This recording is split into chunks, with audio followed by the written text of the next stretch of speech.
No. Why don't we do a take two? Wait a minute, let's start again. Hello. Hi, this is Ron Vodry. This is Alex Nussbaum. This is Jason Fraser. This is Matt O'Brien. Hey, this is Ray Zwicker. All right, world. My name is Cal Post. Guys, this is Christina Walkinshaw. This is Eddie Deliseppi. This is Adrian Spencer. My name is Timo. And you're listening to the Dionne. You're listening to the Julien Dionne Comedy Hour podcast. Who am I talking to? What am I doing? Julien Dionne Comedy Hour. You're listening to the... fuck some Comedy hour. See, I took the word out comedy. Changes the meaning completely, doesn't it? Days and not really, I'm overworking, but days and the holidays. Happy holidays. You're listening to the Julien Dionne Comedy Hour podcast. And aren't we all? Now broadcasting live and totally uncensored, from Lemon Press Studio in the beautiful Gatineau Hills.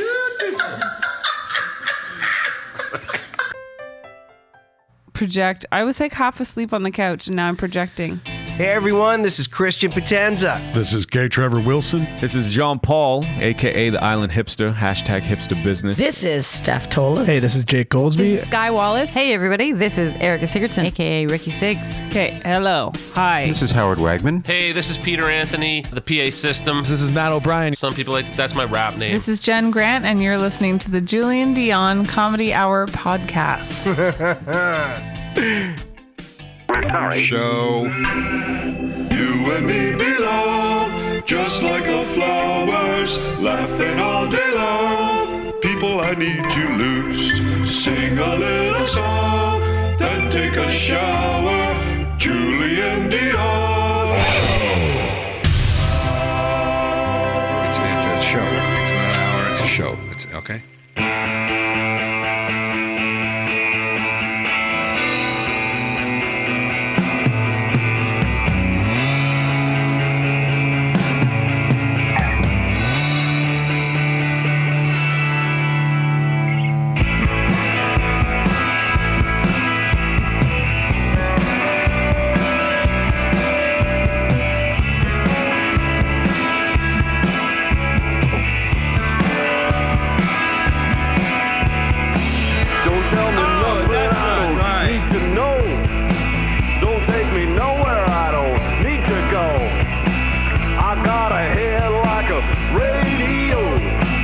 Such a beautiful waste of time. There it is. A waste of time. There it is, and there we are. Welcome A beautiful waste of time. to a brand new episode A waste of time. of the Julien Dionne Show. There we go. Let's tone it down a notch with Jen Grant coming at you Surprise. on a rare surprise Friday episode. Yes. Oh, wait, is it more, Yep. Here we are.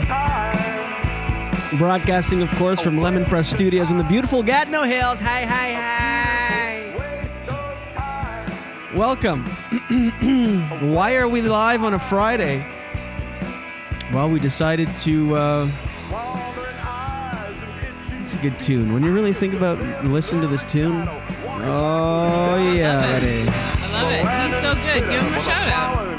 Well, Garage Baby. Mike Bennett, of course. Anyway, we were going to do an episode on Wednesday, of course, the Julien Dionne Show with Jen Grant. Brand new episodes every Monday and Wednesday, available wherever you get your podcasts, and we record live. We do live to tape in one take. We do it on Facebook and YouTube and Twitch, so you can take part of the show. But Wednesday, we had dueling corporates. We each did virtual corporates at the same time at home. Thank Christ we had separate internet connections, and we're able to do it. And then, the day got away. I was going to go live that day, around 3:30 on Wednesday, but, after all that, it seemed crazy to come on and do an epi. You were like frazzled. Oh my God, it was so crazy. And setting up... You did a lot of work. And it was stressful.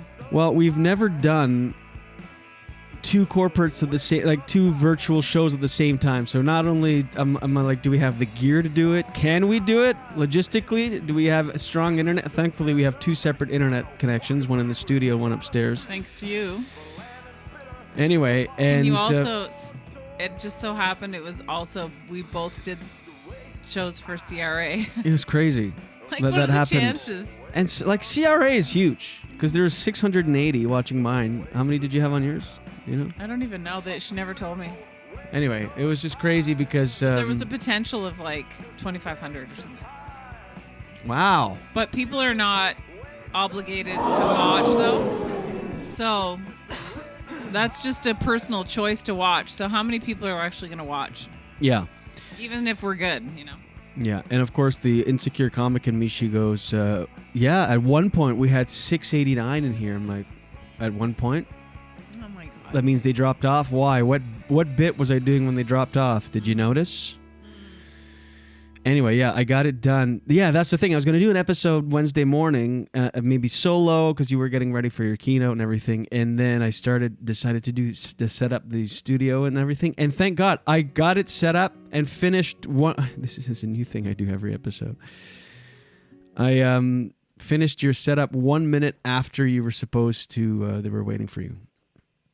It was really stressful. Well. And it worked out that it was better that you didn't do an episode because it was too busy. Yeah, it wouldn't have been possible. Anyway, so here we are on a Friday. Maybe we'll hit a new demographic of people. The 11:43 a.m. on a Friday, internet live, people. You mean? Yeah, I'm not live. Because that's just an extra thing. It's just an extra thing. The live, we really. But the people that get notifications because they've subscribed to our podcast on iTunes or wherever you get your podcasts. They're going to have a nice little surprise because you know how that pops up saying, "Hey, a new episode is available." That's right. A new episode Friday. They'll be like, sorry, what? They'll be like TGIF. By the way, our guest today, we have a guest. My friend and yours, friend of the show, hilarious comedian, and he's got such a fascinating story. He's just a fascinating guy all around. He's retired from the military already. He's a youngin'. He just turned 44 2 weeks ago, and he's already been retired for about 4 years. He retired at 40.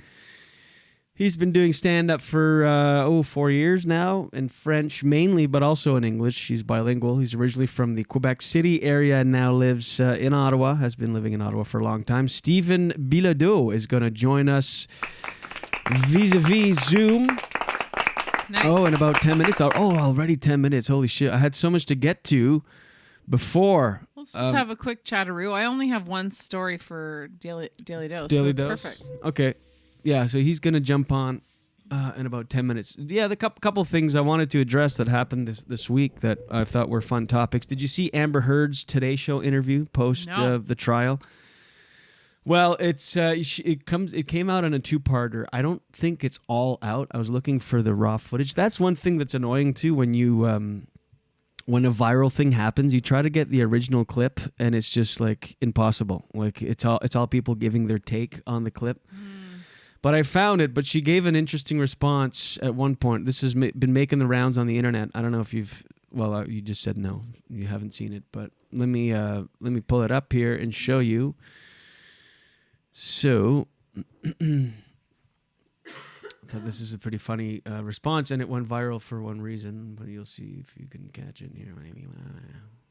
Computer's slow, of course. When we have guests on, it's like, I have so many things open right now. All right.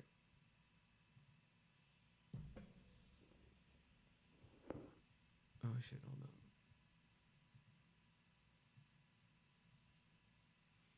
Why isn't it playing? In the closing arguments, the Depp lawyer called your testimony the performance of a lifetime and said you were acting. What do you say to that? Says the lawyer for the man who convinced the world he had scissors for fingers. Nah. That is a real... I'm the performer. By the way, that is I had listened to weeks of testimony. This is says real... the lawyer. And the way she says it, as if it's a gotcha, as if it's like, well, she's like, I'm about to drop this on them. Oh my God, she's crazy. Well, no, I mean, like, has anyone told her that Edward Scissorhands is not a documentary? Mm-hmm. I mean, she's acting as if he fooled the world as Edward Scissorhands. It's like, no, the world knew they were watching a fiction movie.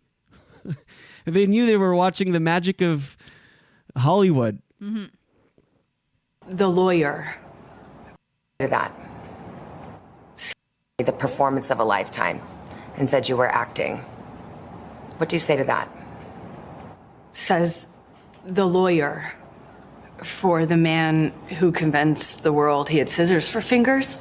Did he convince the world he had scissors for fingers? I'm the performer. I had listened to weeks of testimony. Also, yes, you're an actor by trade. You also are the performer. Absolutely, yes, you are. But did he convince the world that he had scissors for fingers? No, is that not psychotic? It is psychotic. But and the way she delivers it, as if it's like this is the bomb. Anyway, I really have sort of just passively paid attention to this trial, but this is. I have to say, like, if I had to take, if you were, like Tom Hanks, and we were getting divorced, and you put on a performance, like Johnny Depp is a fantastic actor. Tom Hanks, you know what I mean? Like, he is a very good actor. Yeah. So she's ridiculous what she's saying and the way she's saying it, but thinking about it, like she's crazy, obviously. But if you did have to, it's kind of like if you were married or dated a therapist, it would be really hard because they're always like right. Yeah. So you take your spouse or partner to court, and they're incredible actors. They're an incredible actor. So yeah, they could probably, like, if the evidence was close, they could probably push it over the edge of acting like the person who's innocent. Yeah. Right. But what she said is ridiculous. But it just made me think about that. Yeah, the whole thing was like, I mean, they're both, it was just a very dysfunctional relationship, and we got to witness everything, but I just thought this clip was It's really next funny. level. I know. Can I see what else she says just for a minute? Yep.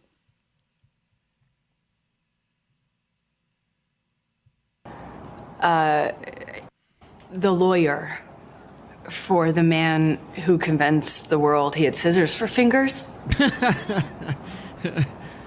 See I'm the performer. The little nod to I had after? listened to weeks of testimony insinuating that, or saying quite directly that, I'm a terrible actress. So I'm a bit confused how I could be both. Yeah. Yeah. Yeah. I mean, you could. That would be also very insulting, right? The lawyer starts going, "You accused my client of being an excellent actress and pretending not to, but look at her career. It's terrible. His is taking off. Hers, she's in the garbage because she's an actor, right? Yeah, but she has a great career. Oh, she does? Oh, yeah. I don't know her. Oh, she's been in Aquaman. She's been. Oh, really? Yeah, okay. she's not. Well, never mind. Take it back. Did you see on the screen there? Cornwall's own Ryan Gosling. Gosling? Is it Gosling or Gosling? Gosling. I think it's Z. Z. It's only one S. He's set to play Ken in a new Barbie movie. This is him. I as buy Ken. I like. He's. Don't you find all of his features are too close together? Oh, yeah, There's a lot of that. face around his features. Yeah, his eyes are close together. Everything is kind of mushed. Like there's a lot of surface and everything's in the middle. Let me see your face. Yeah, like it's Yeah, more. you're It's not mushed. No, he's mushed. But Barbie fans are divided. I don't know why. I didn't read the article. I don't have time. Hilarious. You can always depend on the big headlines here. I know. Barbie fans divided at first look at Ken. Oh, this is what I wanted to talk about too. As you know, I enjoy TikTok again. Mm-hmm. And this is why. Fun things on TikTok. Things you wouldn't expect you would get from TikTok, okay? Like, not a year ago I would come on here and shit on it and just be like, oh, it's just like young people twerking and whatever. But there's things you discover, like this guy here, the account XP Movement. Follow him on TikTok. It's very interesting what he's doing. He's doing a year straight every day of walking on all fours. Ugh. Sounds like a fucking nightmare. I know, but it does sound like a nightmare if you put yourself in his shoes. No pun intended. All four of them. But yeah, you go, sounds like a nightmare, but then you actually watch what happens when you walk on all fours for a year and check it out. It's fascinating. How long has he been doing it? Now he's day 300. Oh boy. A factor today, but since it's the last episode of season 10, I wanted to get a 300 of this is day 300 of walking on all fours. No, while he stands this up, is day 3. He's allowed to stand up. He walks on all fours to get around. Like he can. Oh. Why so angry at it? It's so dumb. Why? Why not though? That's what I'm getting at with TikTok is why resist these things. This guy's now got millions of followers. He's built a business out of this. What's wrong with it? For what purpose? Entertainment, content. I think it's great. And look what happens though. Look at the movement. 300 of and walking on all fours every day. Heat was definitely a factor today, but since it's the last episode of season 10, I wanted to get outside and do something fun. Look at him go. I started off with some laps, and I still can't believe how much more smooth this looks and feels. Okay, watch I think I'm really like starting to get the hang of it. Yes. I've been preparing to transition from running to all fours, so I gave that a try. This is the cool. Running preparation to all I've done fours. seems to have paid off because it went surprisingly well. It looks it's like a crazy panther. to think that in 2 more months I'll have been doing this for over a year. Thank you all for joining me like on it's this just journey. like to see what the human body can do. You want to develop it. Okay. Like if I walk on all fours, it would look nothing like that. It would look all clunky, and I'd be moving all over the place. But he's like fluid. His body's changed. Like, and when he does the convert from like full sprint to all fours, and you see how he looks like a panther. It's just fascinating to see what humans will do and how like. What's not interesting about that? You know what I mean? Yeah. Like, get a job. But that is his job. I mean, hey, at least he's doing something, right? And it's interesting, I guess. You've convinced me now, but I wonder how many times he's been running on someone's lawn and he puts his hand in some dog shit. Yeah. Probably. Or if someone accidentally he's just like doing that, and then someone starts yelling like, "Friendly, not friendly, not friendly. Put your dog on the leash." It's my husband. So I wonder how else. It's insane though. Well, can we please interview him on the podcast? We can try. These TikTok celebrities are hard to get a hold of. How many followers does this account? Go see it on TikTok, by the way, because again, 99% of our audience is audio only. So, but just go. What's his name again? XP Movement. Let's see how many followers he has. 863,000, almost 864. So I guess he's not taking anyone on a date, or. Well, I don't know if it's.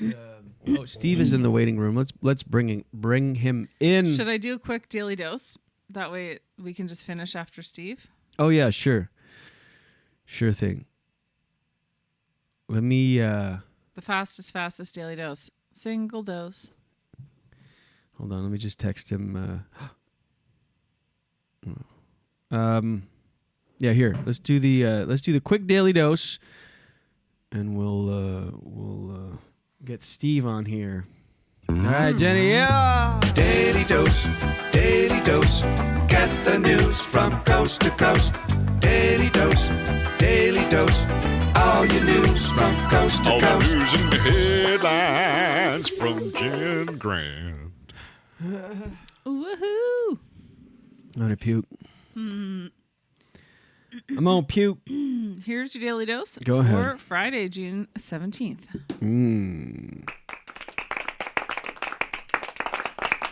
I'm always fascinated with these stories. Go ahead. Is it someone running on all fours? No, but can you guess what it's about? Because I'm always into these stories. Always into these stories. You're good at guessing sometimes. Oh gosh, I don't know. I actually don't know. Lottery. Oh, You know, I like lottery, those. yes. You love those Someone who stories. bought a Lotto Max ticket in Toronto won the Max Millions prize. They bought it in June 15th, 2021. But the money never was claimed.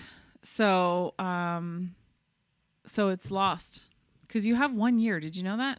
1 year to claim the money. Imagine you found out like a year and 10 days after. I know. And there's 33 million that you had.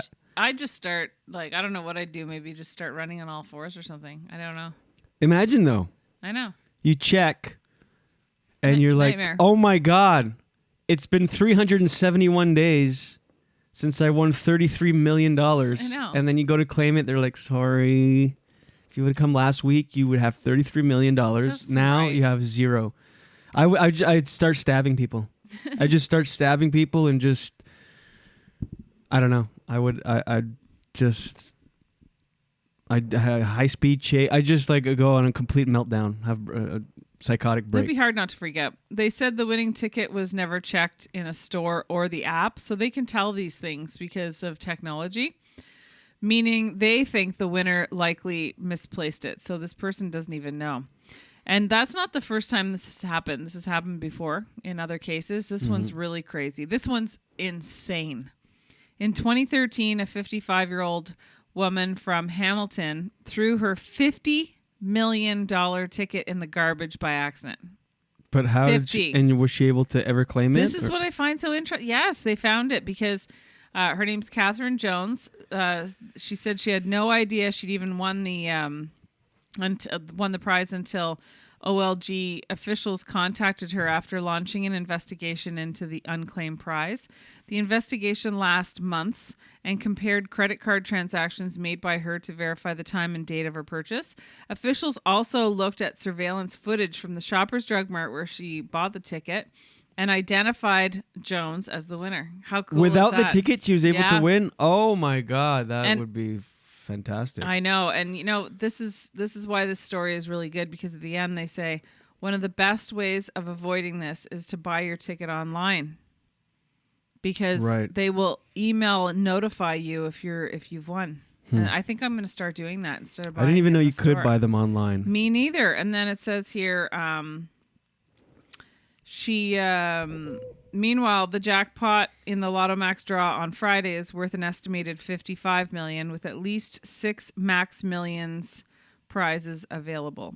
So I think the Max Millions, I'm assuming it's like an encore for that prize, but let's buy a ticket. Okay. Let's buy a ticket, Jules. I really feel like we're going to win the lottery one day. Yeah. Oh, thanks for that. What? I do. My grandfather won. Yeah. It's in my genes. Mm-hmm. That's Daily Dose for today. Let's get All right. chatting with Steve. Let's get chatting with Steve. Thanks for laughing at my dream. I wasn't laughing at your dream. No, I was just... Daily Dose. Daily Dose. Get the news from coast to coast. I wasn't laughing at your dream. Dose.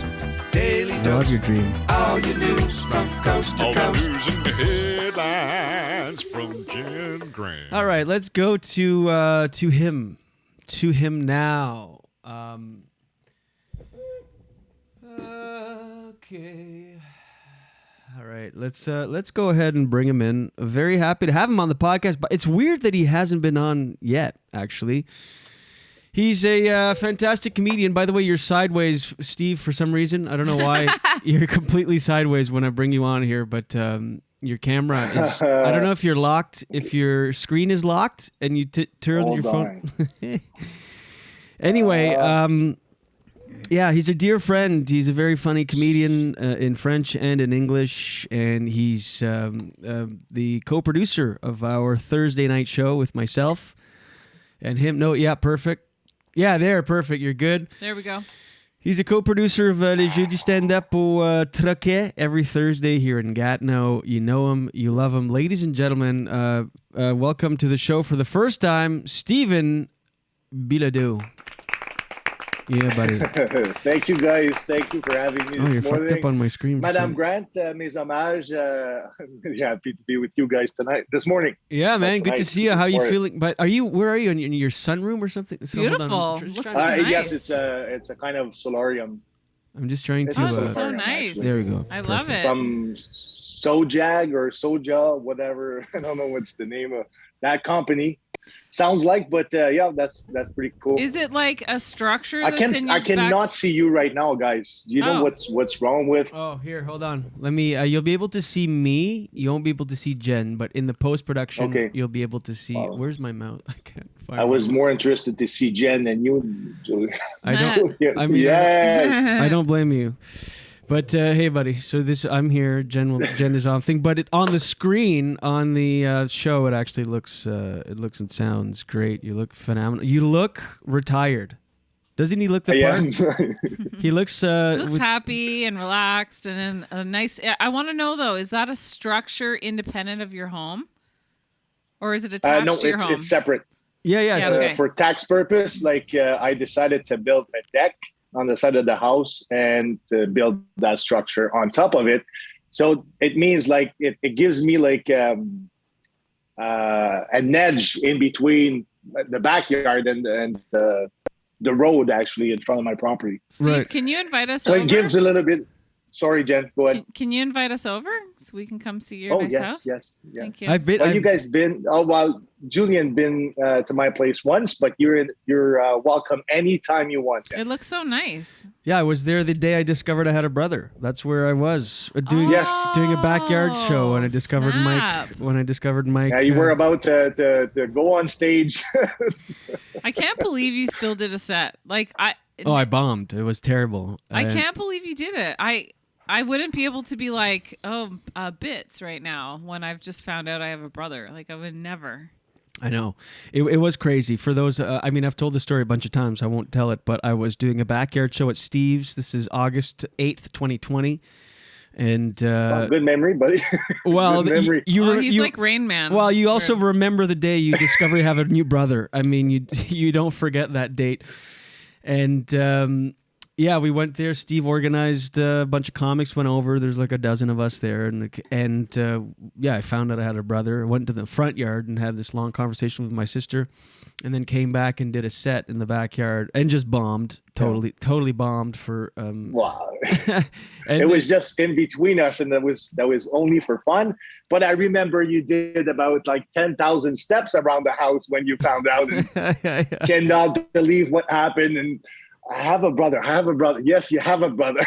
It was crazy. But this is my thought was that was really cool. And you were like in between. Yes, it's cool, but I'm shocked. Just leave me alone. I'm going to do my step. Yeah. I'm going to think about it.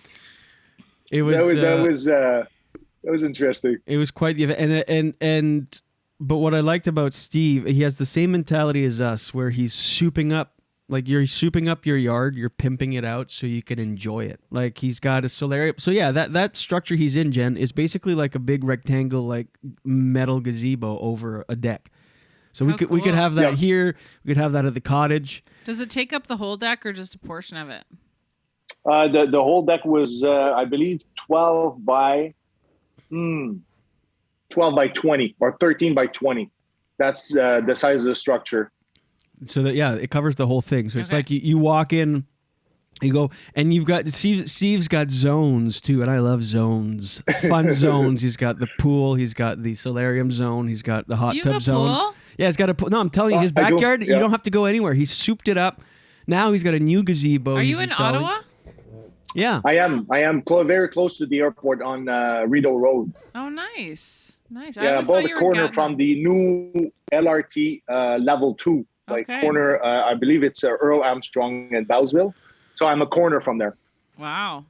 Yeah. I'm very nicely located. When I got my retirement from the Canadian Armed Forces, I wanted to be not in town, but not too far from town for the shows, and close to the 417 to go to Montreal or Quebec City.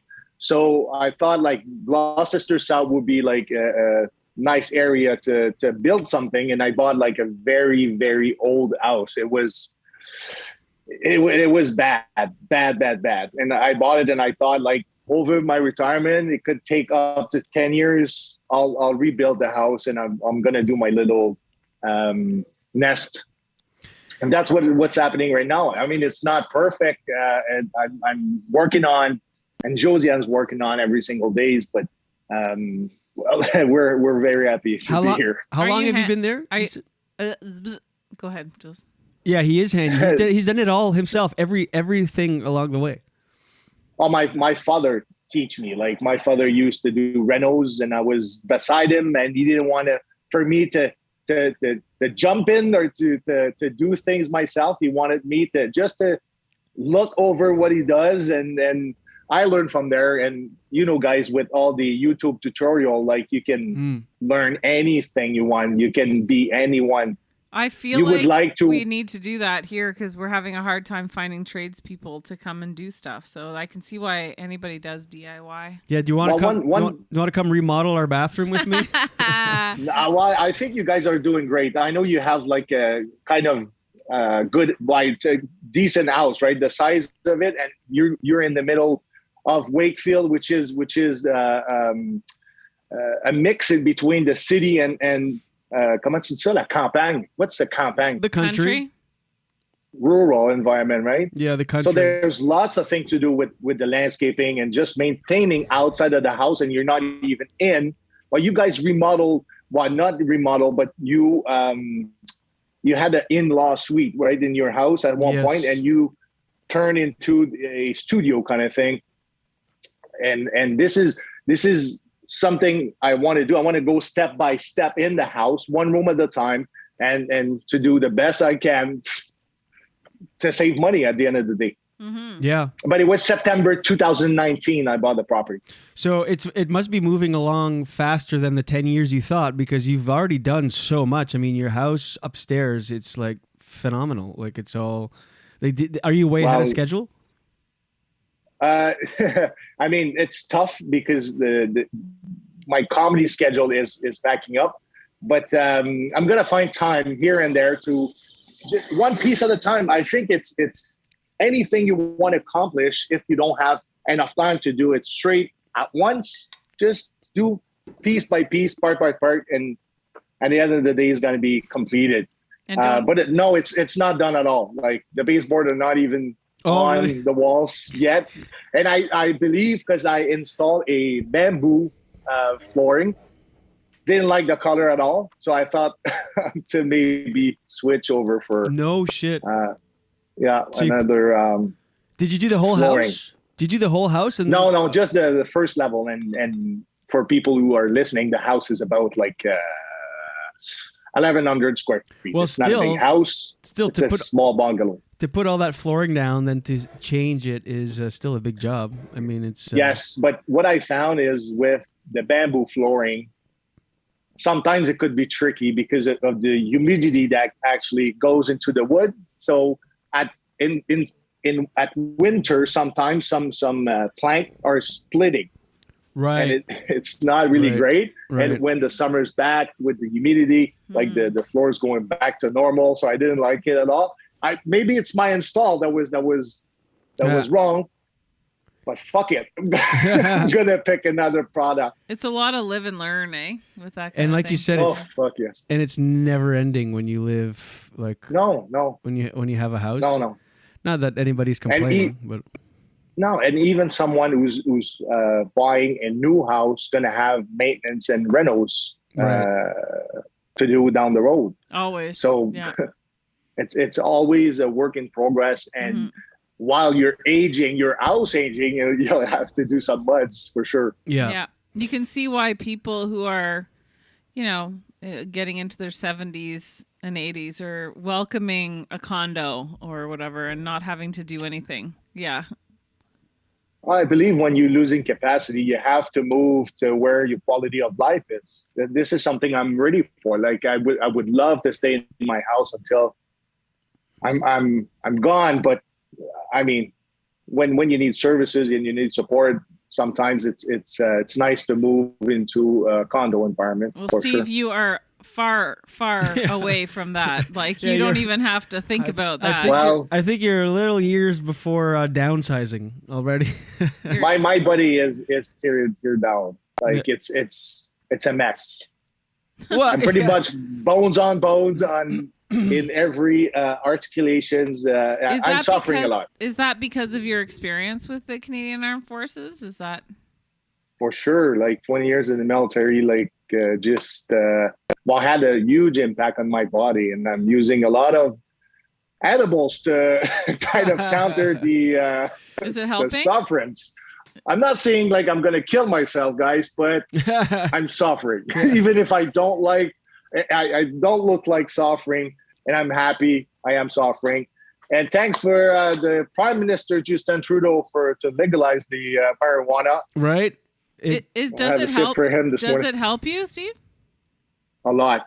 Oh, a lot. good. I went to switch over from chemical medication to marijuana, especially to slow down at night and helping to fall asleep and to sleep properly. Yeah. I find my sleep is better with the marijuana than the chemical pills. Okay, well, first No, off, I'm still a little bit buzzed right now. well, first off, I want to thank you for your service. I mean, can't imagine what you've been Thanks, Jen. through, and I mean that from the bottom of my heart, because I just can't even imagine. None of us can if we haven't been through that, and I want to know, like, now you're into stand-up comedy, and both are so hard for different reasons, like. Canadian Armed Force. Did you always want to do that, like be in the military when you were a kid, or did you want to be a comedian and you thought, well, I'll do this first, and then was this a part of your plan? Any part of it? It was part of my plan. I dreamed about being on stage since I watched Les Lundis Juste pour rire in Quebec. That was a Just for Laugh show in French. There was a bunch of comic like Mike Ward and other people on stage, and I thought the vibe was great to make people laugh, gave me chill to myself, and I was just in the crowd looking at them, and that was a real dream. And I always use comedy to make people laugh, to find new friends, to actually decrease the amount of stress in a situation. That's how I use comedy on the first hand. But in the military, I was always the clown of the class, of the class. Even when we were deployed, when it was okay to joke, I was the one who came in front of the crowd and land some jokes. And well, I did some things stupid as well that we can no longer do these days. But you guys can imagine what kind of clown I was. Even when we were in exercise and we had to put cam stick on in our face, I was the one who was painting my face like a clown. Right. So I believe I knew I was comic. I was able to land joke, and I had that sense of punchline. Right. So, but I wanted to have security because I lost my mom. I was 8 years old. So I believe it was in me to find security first. So I thought to join the military to get a pension, and then moving on to a stand-up comedy career. That's what I've done. Like 20 years in the military, boom, pension, and now moving on to a new career that I love. But for being honest, guys, this career is tougher than the military. Oh, is that right? I never worked that much in my whole life.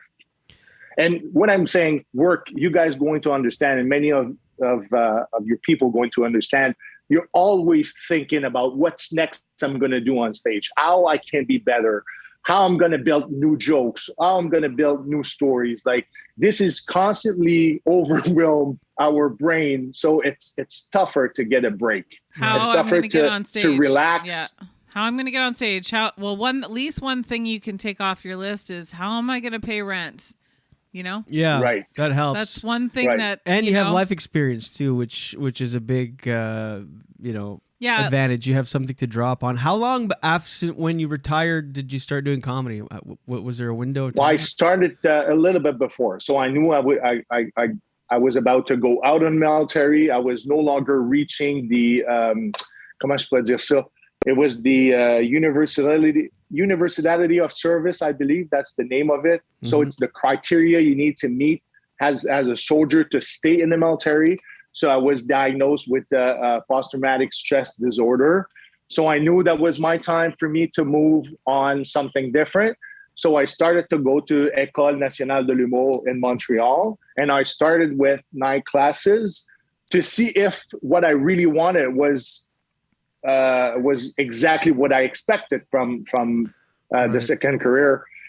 And I straight from the beginning, I knew I was on my X. And so it was, I believe, fall 2018. And I took a second or third course with acting company in Ottawa that you guys know. And my teacher was Heather Hurst for my first night class in English. And then I moved on for the first time on stage on March 2019. So that was my first stage at Live on Elgin. I did 11 minutes and that was it. I knew I was going to do that for the rest of my life. Wow. Even if that was not in my first language. Right.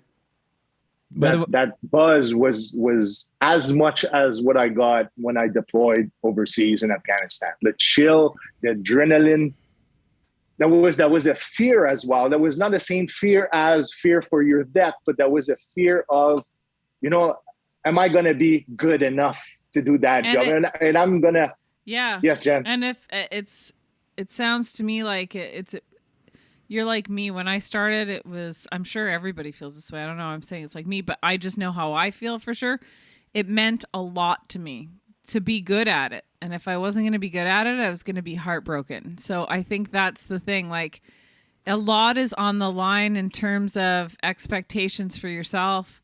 And if you're not good at it, then what? Like, you've been dreaming of this for how many years? Yeah. And then you're not good at it. No matter what you do, you don't get better. Like, that would be absolutely heartbreaking. Yeah. So. Yes. Well, I with all the injuries I have and the PTSD and all the other symptoms here and there from other diseases, like, I knew I had to find a job I was able to even sit somewhere or like just to talk and think. Mm-hmm. So I thought like that second career would fit perfectly with my health situation at this point. Mm-hmm. And moving on to a older age, I mean, I believe it's something I can do easily, even if I'm sitting on a stool. Definitely. Definitely. But like, if I would, find out that I was not really good and I was average at stand-up comedy, I would probably think at doing stand-up comedy as a hobby more than doing it as a career. Mm-hmm. So at one point, you need to give you a little bit of time, but over time, you'll find out where you at and what's your potential growing up in that business, because this is a business. This is a job. This is a hard working. Like, it's the pressure on the comedians when they're on stage, even at the lowest level. Expectations are high. Yes. In Canada. I mean, Quebec, Ontario, where stand-up comedy is huge. Mm-hmm. Yeah. Well, I think that stand-up changes as you're doing it. I've been doing it a long time and it changes, but I feel like it gets better and better because your confidence just gets better and better and you have more freedom on stage. My goal has always been to have freedom on stage where I'm not self-conscious, I'm not concerned, and I'm really just, like almost channeling something and going for it and not even having any concerns. So it only gets better. If you love it now, don't you agree, Jules? Oh, yeah. It only gets better. The more in control you become, it's more fun, and you develop a skill set, and you're getting better at it, and that's encouraging, and you see progress. But it is fun along the way. The entire for different reasons, yeah. Wait, by the way, I love. And when you're, sorry, go ahead. No, go ahead. It was just a stupid comment. I was like, when your set is fixed and it's easy for you to perform your set, it's no longer a job, but like, this is a fun time to be on stage in front of people, and I am enjoying every single time I am on stage. Yeah, and that's important too. You need to have fun. If you don't have fun, the audience smells blood, and oh my god. I've commented many times to Jules about how hardworking you are, Steve. Like, I'm like, wow, he's Thank you. so organized and like, and I think that's one thing that you bring to your career now too, not just life experience, but also a work ethic, because what it is to be disciplined and organized and have your shit together, and a lot of, because you have a heart of an artist, right? But the experience of having to really be regimented and disciplined, so you can apply that. That's a real advantage. I believe the military helped a lot in many ways. Oh yeah. But discipline is once, hard working. You cannot, if you're not working hard, you won't get anything. And this is not only for the military or stand-up comedy, it's every single field you want, every single thing you want to accomplish. You need to work, and you need to work as much as for you to be in a comfort zone. For me, I need to work a lot. I need to be, I need to have all my things in orders for me to feel good. And if I feel good when I'm going to be on stage, people are going to feel it. Yeah. So yes, I am organized and putting a lot of hours. Oh, I couldn't believe I believe I couldn't believe all the notes you had at the show yesterday. So we do, like I said off the top, we do a Thursday night room in Gatineau, Steve and I. And before, Steve has a podcast, the Soundcheck podcast with Mathieu Pédiard. And they interview the guests that are going to perform on the show after. But you should have seen this guy's notes printed on a computer, on a clipboard, pages upon pages, scripts and questions and bios. I'm like, I go, do you do this every week? He's like, oh yeah. I'm like, oh my God, that is military training. That's awesome. Well, you guys have a podcast. You know how much work we need to put into but I have searches, and I'll have shit written on a piece of Kleenex and something in my pocket, and I send myself a text message, and I almost I feel like I want you or someone to give me a boot camp for my joke writing or something, how you see it in movies where they come up and check to make sure your bed is made properly and everything is ironed right and you got everything. I want somebody to go, where's your punchline, ma'am? I don't know. I know, and it just goes to show the difference in you call that a punchline? Get down and get down and drop me 3 tags. Yeah, 3 tags and yeah. I'm pretty sure you would have been really funny and punch on what the instructor would have to tell you in the morning. Jen, have you done so and so, and you would have punched on this, and that's how it was in my case. I was funny with the instructor, even if I had to stay straight and not comment anything or just say yes, Sergeant. But I was like, no.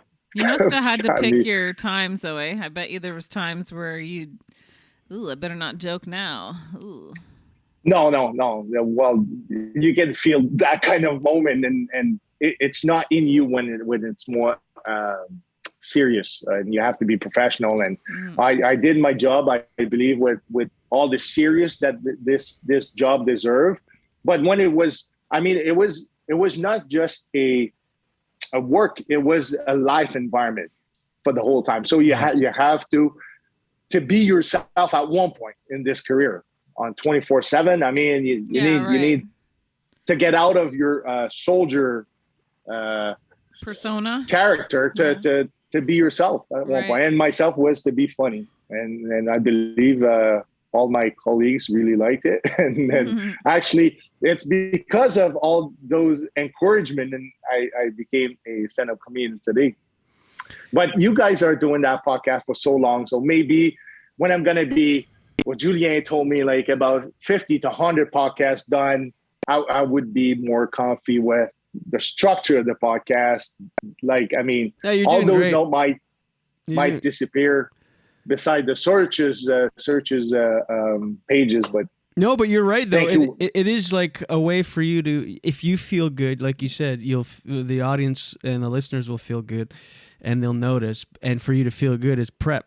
You can't go wrong with prep. I just don't do it, but when I do it, I go, why don't I do this all the time? But anyway, I don't think any of us are I really regret being so prepared. You know what I mean? No one's ever although I have to say, with knowing yourself is important, because if I go up with too many notes or too many joke ideas, it's not good for me on stage because then I get too in my head. I have to do it I got to do it at the right pace for me, you know? Anyways, you just never. Everybody's different. I do not want to take that chance to not be prepared enough because I'm new in the business and you have only one time to do a good impression on people. For sure. And most of the time, every single time I'm been on stage, like 97% of the crowd never saw me at all during a performance. So I need to be ready, and I am preparing the way I need to be ready, and everybody's different. Exactly. That's right. By the way, I love your shirt. Thank you. Same shirt as last night. So if you want to smell it, it's it's like a camouflage meets Hawaiian. It very much screams retired soldier does comedy. It reminds me of in a very cool retro vibe way, Tom Selleck kind of shirt. You know what I mean? A very I don't know, Magnum PI. It very much says I have a pool and a hot tub. It very much says check out my guns. Yeah. It very much says I renovated my own house from scratch on YouTube. It very much says I have a separate structure. Mm-hmm. And I'm not paying tax on it. By the way, that's the main purpose of it. But when I joined the military, that was funny because you talked about the Hawaiian shirt. And I'm wearing the flip-flops. This is what I like too. But when I joined the Special Forces, GTF2, for people who knows that special unit, first thing I learned from them was to be low profile. And when I looked at the boys, all the boys were like with a Hawaiian shirt and flip-flops with guns on their hips. That was not low profile at all. It was not low profile at all. And they look like back in the days, it's no longer the same situation because Special Forces move on to a bigger unit and stuff like that. But we used to look like that movie than you just just said. Did you? That's what it was. Do you still stay in touch and? Oh, there's Josiane in the back there. Oh yeah, there she is. She's doing some gardening. She's in bikini. No, that's good for the views. Yeah, exactly. Yeah, she's doing landscaping right now. Here, I'll bring him up. Do you still talk, or are you still super bonded and connected with your military buddies? Because my dad was only in the military for 9 years, and to this day, he still talks about those guys. And when he runs into them or on Facebook, he's got these strong connections. Do you still stay in touch with them? Well, that's funny because on the podcast yesterday, I sent a text to Devin Larat. I don't know if you guys know Devin Larat. He's the world champion of arm wrestling, and he was in the same unit as me. And one comedian we had on the podcast is probably the biggest fan of Devin. So I sent a text to Devin if he was willing to come on the podcast to arm wrestle that guy. Who was a comedian, and Devin was not available. He was leaving on Saturday for a big match overseas. But yes, I'm still in touch with some of the guys, especially with the one I served overseas. We bounded somehow strong bond in between us, and it's not even explainable that for the rest of our life we're going to be there for each other. And one guy in particular, he was my buddy in my last 10 months in Afghanistan. It was 2007, 2008. Well, that guy, we are talking to each other every single day. Even if it's just to say, how are you doing? Like, what do you do today? Or just a quick phone call to breathe on whatever could happen in life. Yeah. I mean, we are doing that every single day. Wow. You said 10 months in Afghanistan. Was that the average tour length? Like, how long would you be deployed? No, usually it's in between 6 and 7 months. Okay. 6 months is the average. But when Afghanistan, was on, and it was on for 15 years total. That was a lot of people. Then we sent over, and 6 months was not enough. Well, maybe it was to save money by not sending as much people when you extended their 6 months into 10 months, but that was not for everybody. Right. That was, and back in the days, I was a close protection for the general commandant. Wow. So that was my job, and he was there for 10 months with some people, but not all the battle group. The battle group, the one who are actually, I'll say more fighters, but they had the same job as me. They were there for a shorter amount of time. When you say close, that's why they extended from 6 to 10 in some missions and some groups. But the American does 12 months. Right. Crazy. And when you say close protection, you were like his one of his guards, like his armed guards? Bodyguard, yes. Wow. Yes. Crazy. Yeah. So usually when you do a VIP moving on, you have policemen or soldier around that person like a diamond, right? Yeah. So I was one of the guy in the diamond on the move type of thing, but I had other jobs on the side as well. So because at one point you were, and at any point if you don't want to talk about any of it, just tell me. But you went from infantry to military police. Was that when you started doing that? When you were, well, after my first tour in 2004, I knew infantry was enough. I had enough. Even if I joined in 99, I had 5 years, one tour. That was policeman. That's what I always wanted to do in life. And I was not, like, my marks in school were not strong enough back in the high school to move on to the cégep, because I was in Quebec back in the days. So for that reason, never achieved that goal to be a policeman. But in the military, I found that was easier for me to move on, to transition to a police career. So I went back to get some night classes in psychology to reach the criteria as the military police in the military, because that was no longer a security force, but that was a real police with a real 6 months police academy, same as the RCMP. So I had to get more credit to meet the criteria and to move on to the police academy. So it took me 10 years overall. Wow. To reach that move towards the military police career. But I did about a year and a half in Saguenay-Lac-Saint-Jean to do my junior MP, to just make sure all my qualifications were met. And then I knew I was about to go to the Special Forces. So I moved from Saguenay-Lac-Saint-Jean to Ottawa, and I ended up my career in Ottawa. Fantastic. And how many tours did you do total? Well, it was 17 months total. So I did one in 2004 for 7 months, and then 10 months from 2007 to 2008. And then the other times you were stationed a little bit all over the place in Canada, or one particular place? Well, from the infantry to the military police, I had to go over Borden. So I went to Borden, and then move on to the Bagotville, and to the Dwyer Hill Training Center, which is the house of GTF2. Wow. I know you said it, but I still won't believe it when you say comedy is tougher. I can't. It is. That's crazy to me. All right, so it is. So what you're saying is I'm tougher than a soldier. Well, no. It's comedy is not tangible.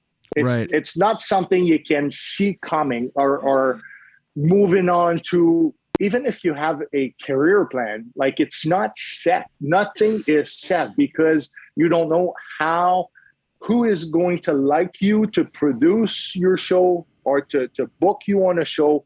It's not tangible. I don't know how to explain, but it's not written anywhere. Then you need to do this and move on to the next step. There's no steps. Right. There's no concrete path. There's no route. Right. Even if when you're supported from a producer or a manager, like, the route for everybody is different. Yes. So, and I'm not even sure where exactly I am going. That's funny true about it. Yeah, well, what's my career plan? Right. Whereas the military, you go, okay, A to B will get you to C, and you just know that. You do those things, you'll get there. There's a path. So if it was very rational, which is hard, is not. Right. When I first started, So I even just if- said to myself, if I keep getting better and I get opportunities, I'll just keep going with it. But at one point I was ready to, like when that doesn't happen, I'm ready to look the other way. Because you can say, yeah, I'm good. I know I could do this, but do I choose this for my life? Like, do I want this lifestyle? Like it's a very different thing. And that's why, we lived in New York for a while, and I always thought my path would lead me to Los Angeles. But then I decided, no, I don't want this. Like I thought I'd like it, and then I realized I didn't like it. So it's like you have to kind of, because an idea of something's different than what it actually is. And how much are you willing to put up with, and what makes you feel creative too? Because at one point I felt not creative because I was so stressed out all the time. Like New York, trying to get on stage, money, opportunity, like, and then it's too much stress, Yeah. And there's many good comedians. We have to say it. There's lots of good comedians, and I believe it's a world of opportunity, and you have to create your own opportunity by meeting people, like to be friends with people and collaborate on projects. Yeah. To be known and to move on to another opportunity. Yeah. Yeah, So and sometimes you just don't know. You don't know where things are going to come. Like, right. And if you keep working and you have talent, you will 100% reach that. You will. There is no question. Like, even case in point with the New York story, like if we had stayed there, we definitely would have hit certain whatever career goals that we wanted for sure. But it's like, what do you want for your life too, Anyway, it's a whole thing. It's a whole thing. But, speaking of that, what would be, this is always a hard question, but what would be your ideal, like, what's the next thing that would really excite you to achieve? Good question. I just started a new podcast. I have 16 episodes done, and I knew from the beginning this is something I would like to pursue. Just to continue my podcast is one goal. Like, and somehow it is fragile. Like I have lots of help right now. Mathieu Perriard, which is the producer of the show, is amazing with myself. Well, when I'm on the podcast, I just need to show up and with all my research and notes, obviously, but I just need to be there and to do my job in order to do everything that needs to be done, like behind the podcast. And I thanks him for that. But I don't know, maybe my goal is to be known. But I don't know what's the exact route to be known. I know being on a podcast like your podcast this morning helps. And this is something I have in mind. And and I believe I need to be on TV somehow. Either if I'm going on TV in English or French or on the radio, because radio is really popular. I believe I need to do something to be known first, and then because it's easier to book you when you have followers and fans. I believe I need to reach that level. So sure right now I am building on social media. Right? Oh, yeah. I'm sure TV will happen soon for you. Oh, for sure. Yeah. Yeah. Yeah, it's just a matter of time. I mean, you're doing the right things. You're working hard. You've got a good work ethic. You're funny. You're talented. I mean, I got a good mentor as well, because I told you last night on my podcast that you were my mentor since we became friends, and we became friends before to move on to build something together. Yes. But I learned a lot from you every single days. You are actually slow me down when I think something is not acceptable. And you tell me about what is right, what is wrong, what to expect, what not to expect from comedians or people or the whole business of comedy. And I learn from it. Well, it's because you come from such a structured background to the most unstructured world. You're coming from like everything on time, organized, planned, executed, thought through, into a world of just complete degenerates and chaos. And so like you'll be like, because we book a show together, and you'll be like, oh my God, this person canceled 3 days before. What the hell? This is crazy. And I'm be like, yeah, it's just part of life. I mean, you can't, because I'm a degenerate that cancels all the time. So I'm like, you got to just, and then you're like, yeah, okay, I can see your point.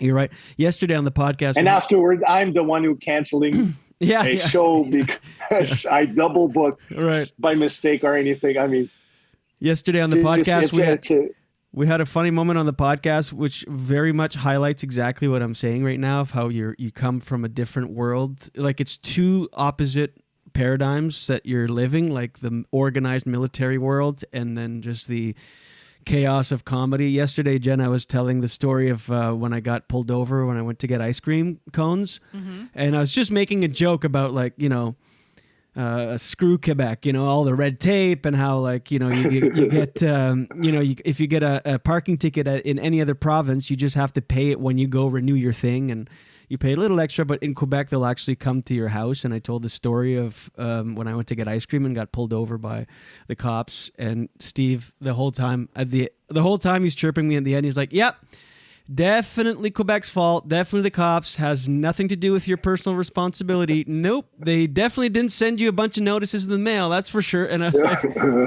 and he's right. Like, touché. Yeah, I'm pretty sure everybody deserve to drive without driving license and license plate paid. And this is the way it should be done. Fuck. But fuck the police.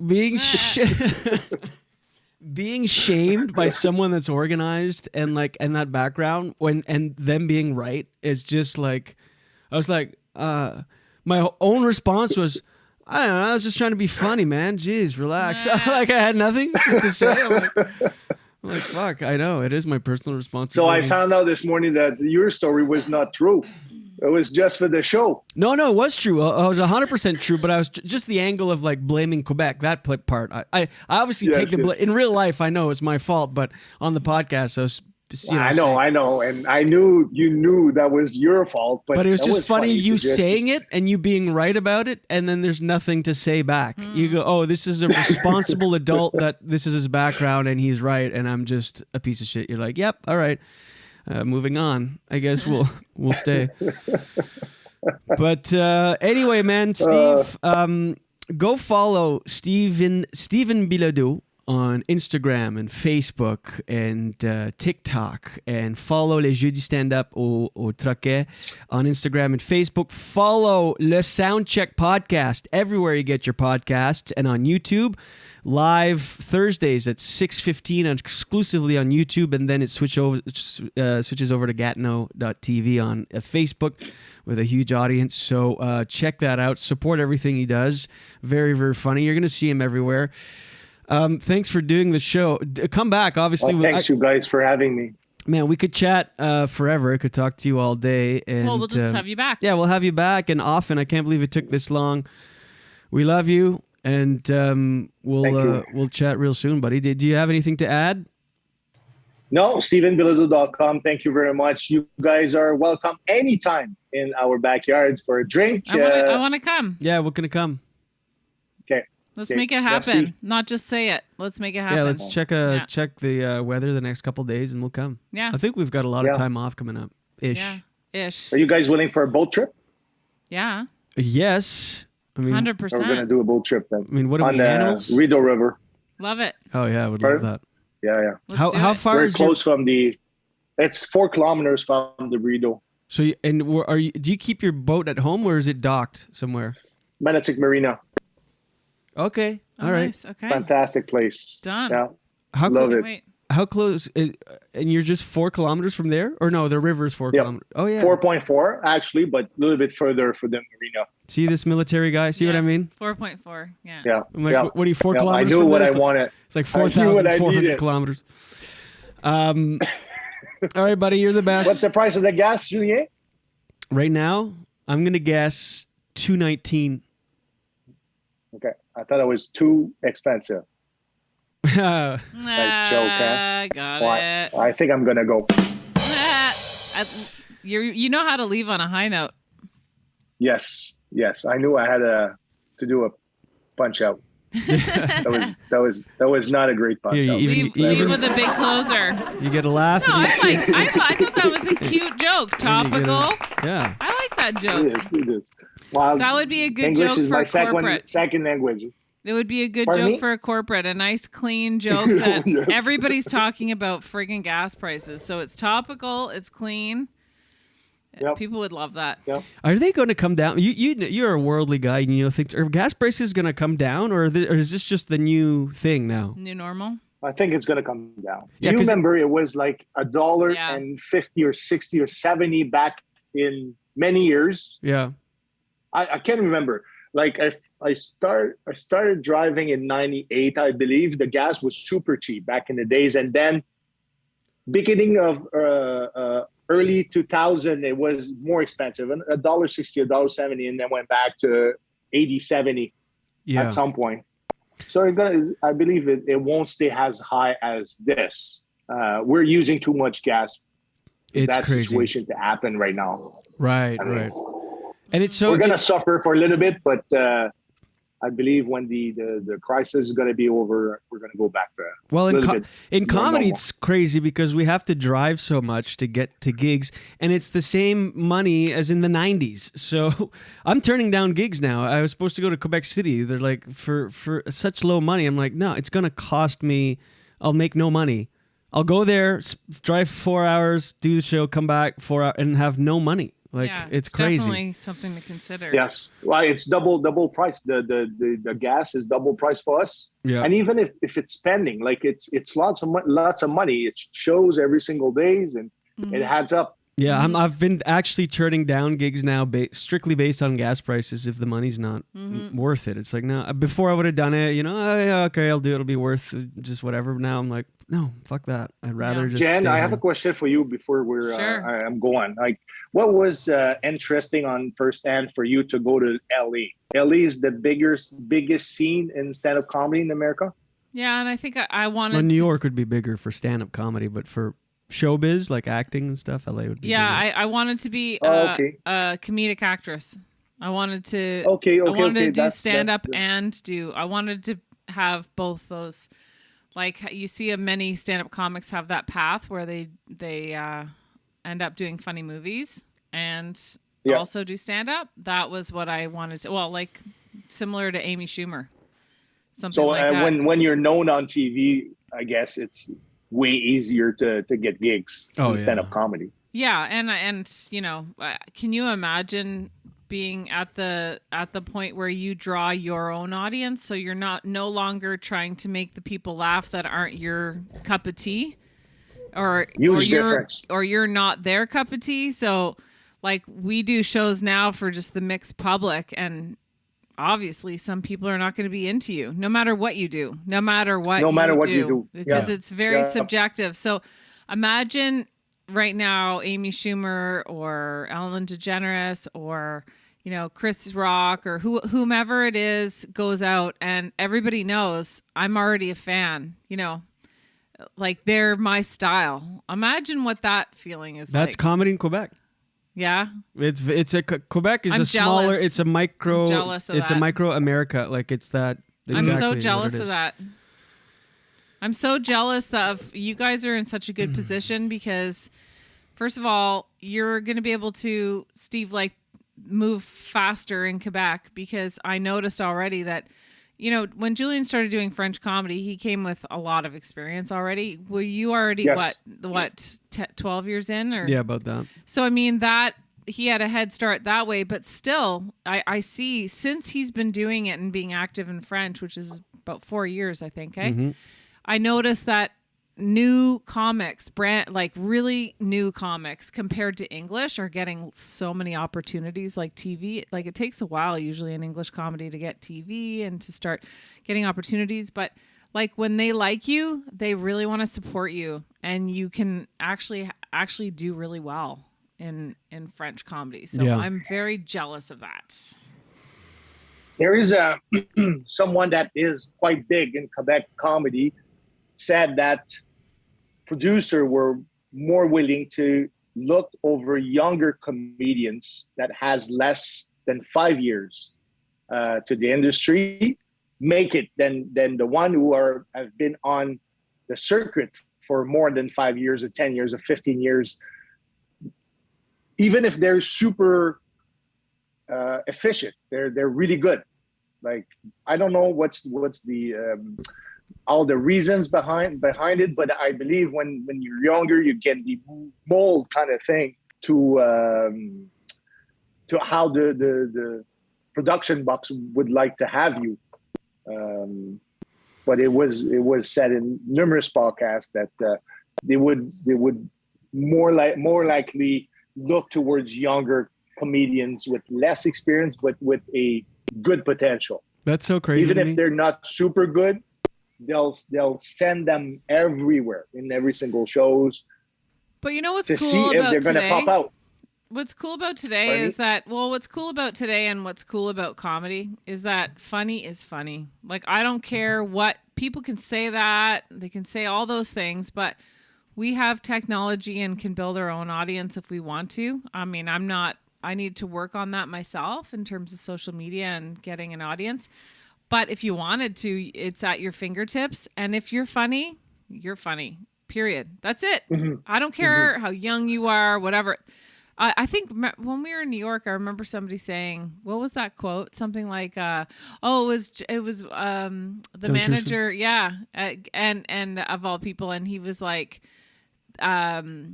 network and talent scouts would call him at this New York comedy club and say, hey, we're looking for people in their 20s that are really funny comedians.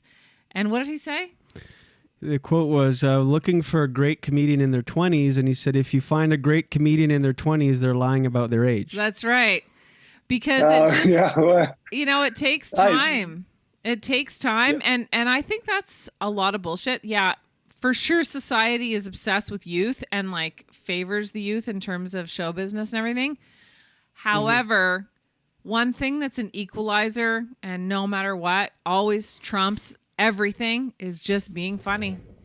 Yeah. Look at Joan Rivers. Look at I mean, she's dead now, but she had a great career. Like, think of all the older comics. It doesn't matter. Like, it does not matter. Ultimately, like, look at America in the States. It's, got the most comedy ever, I think, wouldn't you say?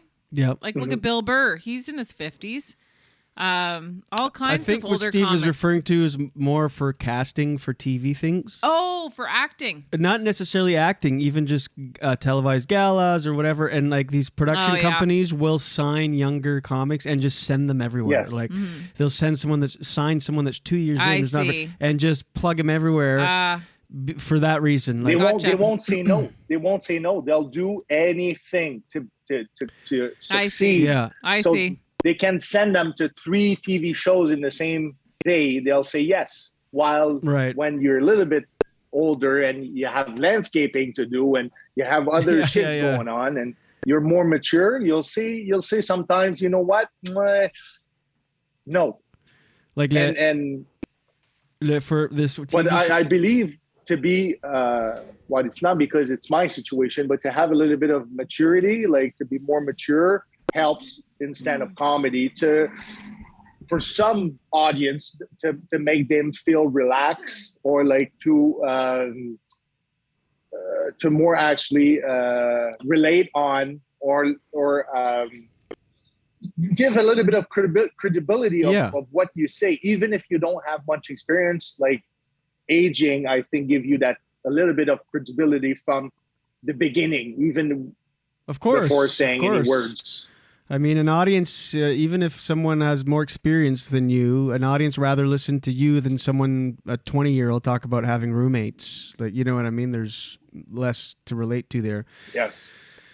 But producer needs to have those little young guns to build and to grow up in stand-up comedy. And when they're going to be in their 30s, if they're they are successful, they're going to make it easily, you know, because they'll have already 10 years in the business. They'll have life experience, and their own audience are grown up as well and actually ready to purchase tickets. Yeah. Mm-hmm. Yep.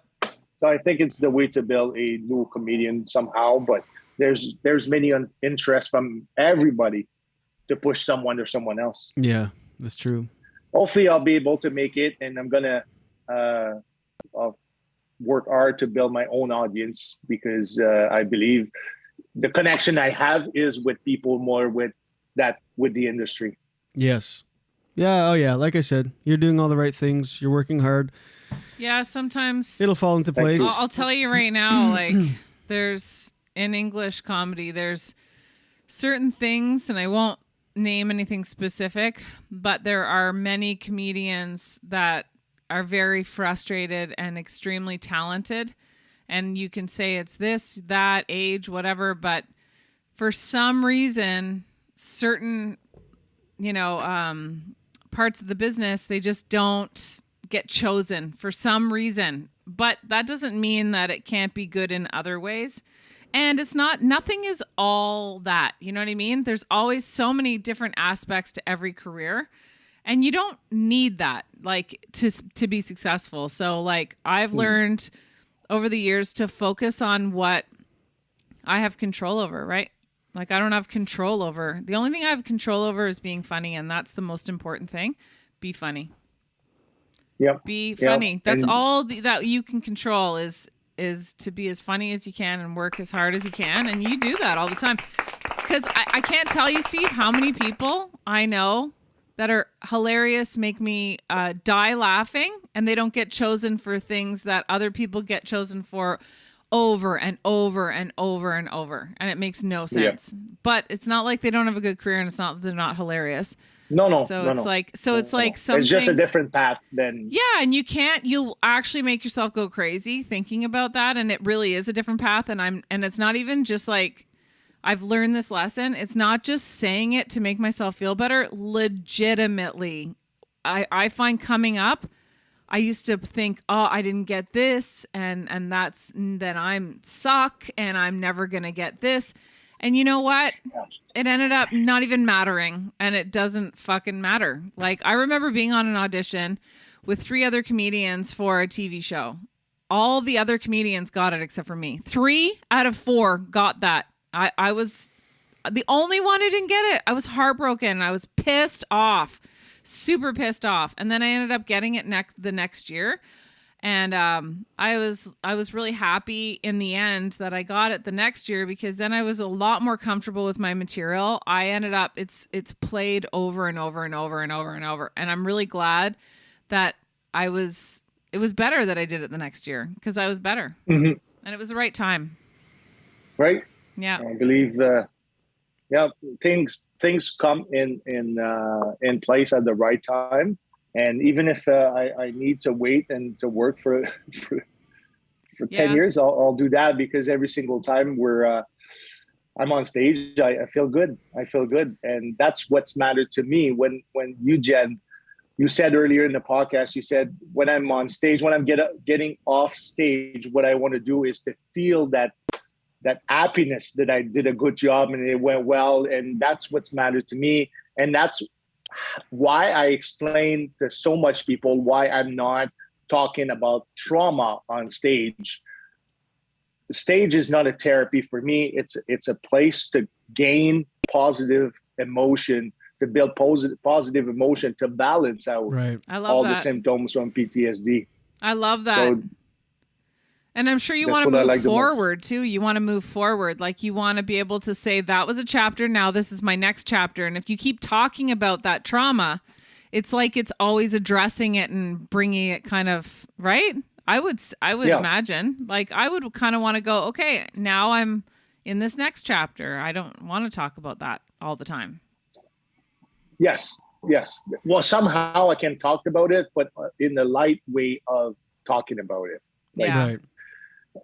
Don't need to go deep into like tragic event or a traumatic event, just to talk about the military in general, or like a story in general, is good enough and good enough to make people laugh about it. But the military itself is polarizing for a lot of people. Some people like, some people don't like. And even before I opened my mouth to say anything, just who I was, what I do, what I did actually for 20 years is enough for some people not to like me as a man. And it's more like it's a quite phenomenon in Quebec more than anywhere else in Canada, because like beside Quebec and Canada, a veteran is very welcome. Right. Sometimes in Quebec, it's a hit and miss. It's 50-50 sometimes. Right. Ugh, I would be so pissed off. I'd be so pissed off if somebody was not welcoming to me and I had been a veteran. Oh my God. It's tough, but I understood that like lots of people don't know. Well, don't figure that I was when I joined, when I signed the paperwork, joined the military, I was 20 years old. I was a young man, didn't know exactly what exactly the military was, and it was something 20 years ago, and it's something different today. I mean, yeah. Serving my country was not to fulfill a need of serving my country. That was to find a job actually that was paid, well paid, and a pension that was after 20 years old. That exactly was my goal when I joined the military. Good and for I you. told myself I'm gonna join the military as a soldier, yes, but I'll figure that this is not my life. It's a job. So at one point I need to be myself into that career. Mm-hmm. So I always thought that was a role play for me, a character to in the military. Right. A means to an end with the goal in sight. Talk about good. You had like your vision. By the way, I don't want to keep you too long, Steve, but just a quick question: Are there any triggers on stage that could trigger your PTSD if an audience makes a certain noise, or the lights, or the heat, like something? Could that happen? Yes. Well, a couple of things. The first one, the biggest one, is the heat. Right. If the room is super hot, I'm going to turn hyper-vigilant in a second. Right. Because one of my trauma event was an ambush, and I was in a vehicle that was closed, and there was windows. There was the Nyala for the people who know the military vehicle. There was a Nyala, and I was inside of it, and there was windows like an aquarium on that vehicle. So I first saw the bullets, and then explosion around it, the mortar, the RPG-7, and so on. There was so many things around that chaos was the ambush. The only thing my brain,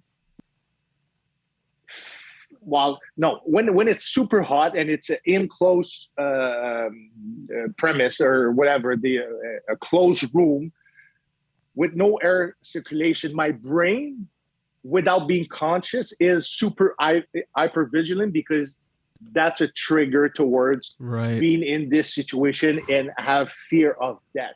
That's crazy. So while I am fully conscious of that hypervigilant when that happened, and usually I'm starting talking a little bit faster. So usually when I'm on stage, it's the same principle. I'm telling to myself is, I am not in a dangerous situation. This is cool. Slow down and breathe, pretty much. So I know it could sound like weird to breathe and talk at the same times, but there's a possibility to get it done. Sure.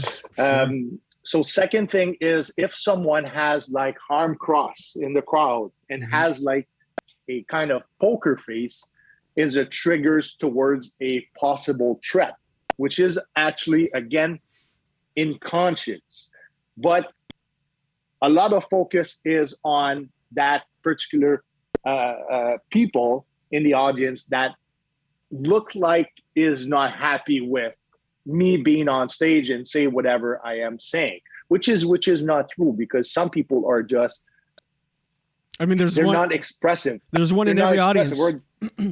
Right. And they don't have like a good day. They're not feeling well. And actually going to comedy to even to balance that emotion. And you are, as a comedian, if you're not confident enough or you're triggered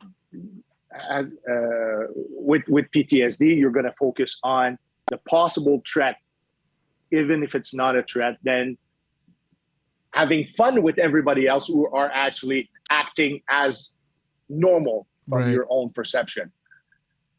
Yeah. So, but like, this is something I can deal easily with. And my pain from my own body is another one. When I'm on stage for more than 75 minutes, it's kind of tough as well on my back and my legs. So I see myself moving a little bit more on stage when it's the last 25 minutes of the show. But I do not think I could be on stage for more than an hour and a half without suffering. And if I'm in pain, this is another thing. Maybe if I have a lot of issues, I think, from discussing with you guys. If I'm in pain, sometimes I'm not in the right moment. I'm not in the moment. I'm in pain. So sometimes it could happen as well. Right. But again, everything could be looked at on a psychological perspective and be addressed from you and your own action on stage. Right. Yeah, you kind of work through it on stage. It's amazing, the human brain, that you can do that. You can be doing an act and at the same time talking yourself down and breathing. Because we all do it as comics. We'll be doing a bit and thinking, okay, what am I doing next? You're thinking of other things. Meanwhile, you're there, trying to talk yourself off the ledge. Yeah. Well, man. So it is a challenge, even if it doesn't look like it is a challenge. It is a challenge for me in many ways. Jen said it earlier. We couldn't say it enough. We thank you truly for the sacrifices you've made personally for everything, your service. And, you can't. Words can't even. I know. Yeah, but it has to be said. And again, man, you're doing all the right things. You're on the right path. You're funny. You're talented. You're a hard worker. You've got work ethic like no one else. Go check him out, StephenBilodeau.com. Stephen Bilodeau on all social media platforms. Le Soundcheck Podcast and Les Jeudis Stand-Up au Troquet every Thursday at the Troquet in Viol. I want to see you do We some have an amazing show. English comedy so that I can talk about your jokes. I've never heard any of your jokes. So. Well, I went on the Absolute Comedy open mic, and from that open mic, I should move on to a regular show. So you guys are going to be able to see me at Absolute Comedy in the next week. So I'll let us know. Posted on my Facebook. And you said I'm going to be at the. And you said going to be at the Mac McDonald Summer Competition. Oh yes, right, the Mac McDonald Summer Competition at Yuck Yucks. Elding from Yuck Yucks, and cool. I'll be on stage on July 17th for the first round. So be there, support, and I'll do my best for you guys. Great, buddy. Well, we'll be chatting soon. Go check him out. And you wanted to mention, you said we have a big show. Is it the August 5th one you wanted to mention real quick? August 5th, yes. Me and you actually are doing the same as we do every single Thursday night. August 5th, we're going to be at the Auto Show Gatineau. So we're going to present the Soundcheck podcast for about 60 to 90 minutes. And then we're going to move on to Les Jeudis Stand-Up au Troquet, while we're not au Troquet, but we're going to be at the Auto Show Parc des Cèdres à Gatineau. Show starts at, I believe it's 8 o'clock. So be there. We're going to have the same show we're doing every single week. We're going to have fun. Going to be, it should be around 5,000 people at the Parc des Cèdres on that August 5th. So can't wait to have fun with you guys. That's going to be a good advertisement for our show. That's for sure. All right, buddy. There he goes. Check him out across all social media. See you, Steve. Look for him on stages. Thanks near for both of you for your tips, for your support, for your times. Vraiment des amours. Absolutely. Love you, buddy. We'll chat soon. Okay. Bye-bye. All right. There he goes. Stephen Bilodeau, ladies and gentlemen. That was fun. That was a good chat. Nice guy. I should mention, too, that Jordan isn't here today. Producer Jordan. She I thought you were going to be like, Jordan is here. No, Like, imagine this whole time. No, but she'll be back with us on Monday.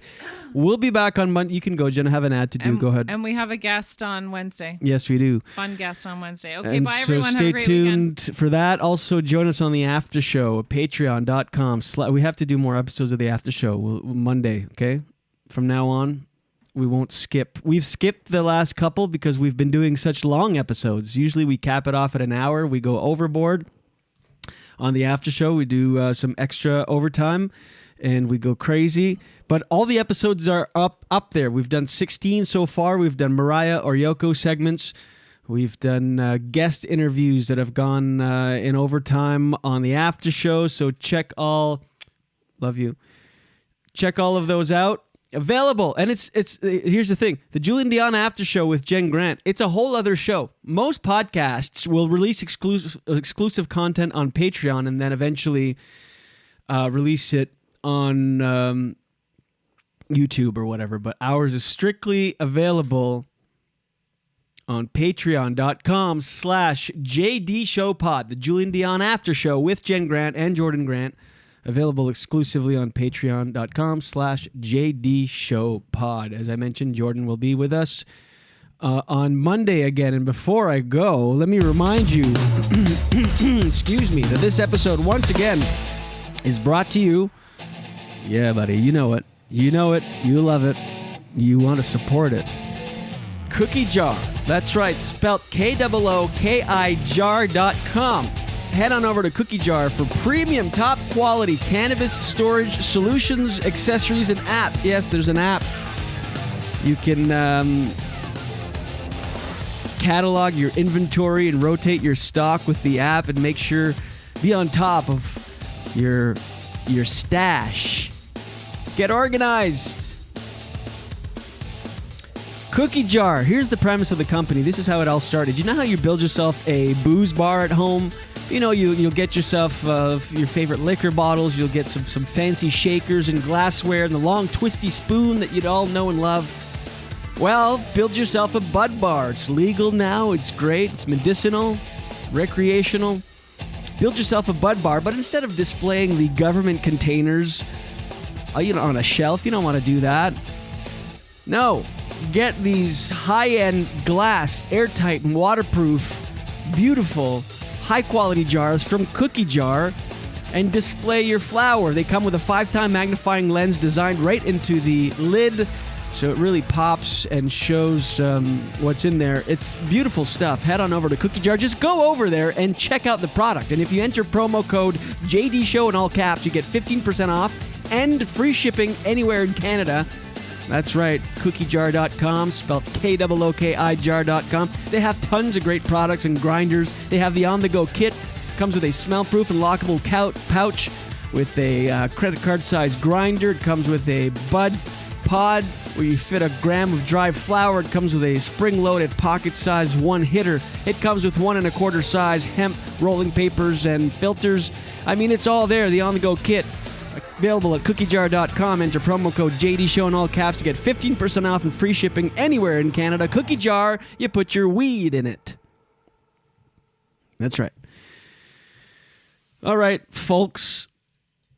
That's it. We'll be back on Wednesday. And again, I can't stress, we'll be back on the after show train starting next week. So to our after show subscribers, we'll be back with full after shows. The Julien Dionne after show available on patreon.com. Subscribe, please, on all major podcast platforms and on YouTube. Follow our social media. There's tons of great content there on Instagram and Facebook.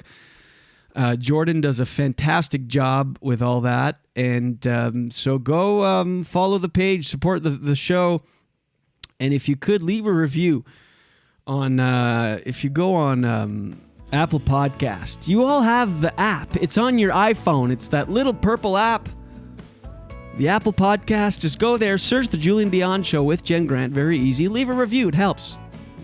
A positive review. Nothing but positivity in life. Posture check.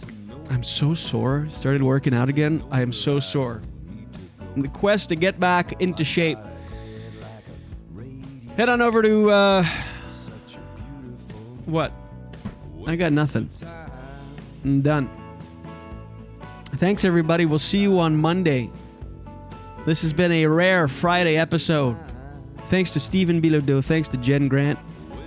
Thanks to Jordan Grant. Thanks to you for listening. Enough rambling. We'll see you when we see ya.